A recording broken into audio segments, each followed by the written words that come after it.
All right, guys, let's jump into this next question coming from Marcus. What's going on, Marcus? Marcus said, obviously, with offer publishing, you were kind of rolling the dice a little bit in some ways and others. It's not like a copy retainer where you're guaranteed that retainer every month. You're doing percentages that are easier to say yes for the partner, but they do put risk on you.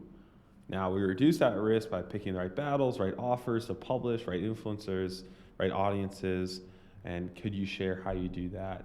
Now, Marcus, I want to challenge your belief a little bit here, and it's not because I just want to just do it. I actually want you to see the other side of this, but you say here that you're guaranteed that retainer every month.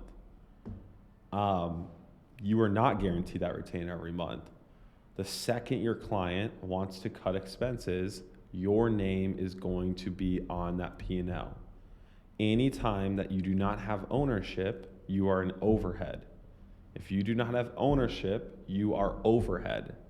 And so I'm sure you've had this happen. I'm sure some of you watching this have had this happen.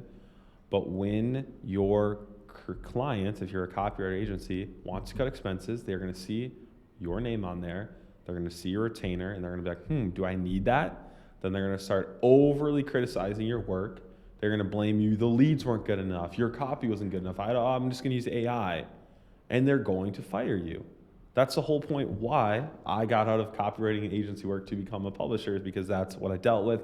And I know hundreds and thousands of other people have too. And so you are not guaranteed that retainer. There's actually more risk being a copywriter, because even if you do get paid that retainer, there's no upside. You will only ever make as much as that retainer is, which on average, the industry standard is around $2,000 a month is what an agency and copywriter gets paid. So let's just say it's $2,000.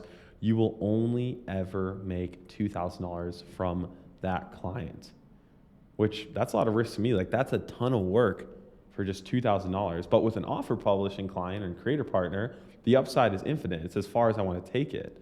One of my first deals, we did $7,000 just a few weeks after signing them. That's would have been 3 months of retainer work. Then we scaled that offer from this $7,000 on the initial launch to over $47,000 a month, right? I would have never made that much money with a copy client. I would have only ever made $2,000. So I consider that more risky, only doing all that work with no ownership. I just don't want to play that game. I got out of a 9-to-5 for a reason. I stopped trying to pursue college and going to school for a reason, because I didn't want to just have a capped earning potential. And so for anyone watching this who did the same, I don't understand why you're picking a model that will always cap you and also come with the risk of getting fired. So I actually think it's less risky. Now, percentageship. Why am I okay with working on performance as an offer publisher? It's because they have an audience, right? A lot of people hate percentageship deals because they're partnering with people who have no momentum. They're trying to get a train going, right? They're trying to get the creator going, his brand going from zero, and so it takes forever, or just as long as it would take to start any business from scratch. So there is risk in terms of the time. But when I partner with a creator as an established audience, I'm skipping that time.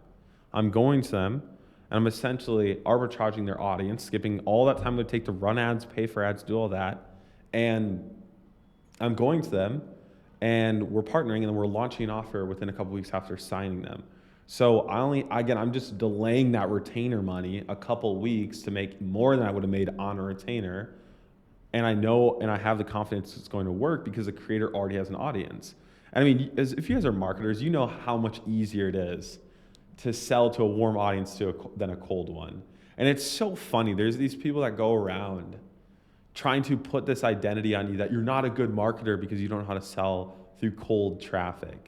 Right? They try to say, oh, well, it was warm traffic. You can't say anything, or that's when this was good, or the pixel was good. It's like they knock it. Like if you're only selling to warm traffic, it's a bad thing. When the only way they have people in their program is through organic traffic. Like what what are you doing? You're not even running cold offers. But anyways, getting a little carried away there. I got fired up, as you guys can see, when people try. Yeah, it's just dumb. But it's so much easier to sell to a warm audience. I don't know about you, but I would rather be a wealthy marketer than a good one. I don't care if I can't do cold traffic. Bro, if I'm making more money with warm, I would do that all day long. If there's less risk in me doing it warm, I'm doing that all day long. And so for me, that's why I don't see as much risk in these deals, because they have a warm audience. I don't need to be a good marketer. I use most of my copy and my marketing comes from AI now. And since it's a warm audience, it doesn't really matter. And so that's why it's less risky to do these performance deals, is because of that. And so in a little bit, we'll talk about deal structures, how you actually can own all these assets. That's another element that saves you risk here. But I first want to hit on that because it's a very common question, Marcus, and I'm glad you asked it. And I'm sure this answer is going to help a lot of people see things differently. But in my opinion, if you're on retainer, it's more risky. You can get fired at any point. They can see you as an expense and you'll be cut. And again, if you don't have ownership, your overhead, don't forget that. And so, yeah, let's jump into the next question.